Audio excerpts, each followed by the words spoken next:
How to fix direct messages on TikTok. Hey everyone, welcome to the channel. This is Rose and I'm here to guide you on how to fix direct messages on TikTok. Watch the video till the end and without any further ado, let's dive right into the video. Launch TikTok application on your device. Sign in to your particular account. Tap profile icon at bottom right corner of the screen. Now select three-line icon at top right corner of the screen. Tap Settings and Privacy option. Under Account section, choose Privacy option. Scroll down. Under Interactions, you will find a bunch of options. Tap Direct Messages and set Allow direct messages from to everyone.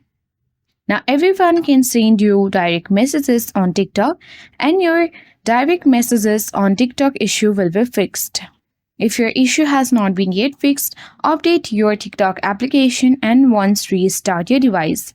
That's all for today. Hope this video helped you. If you are new to our channel, hit the like button and subscribe for more tech and tips videos. Thank you for watching and see you in the next video.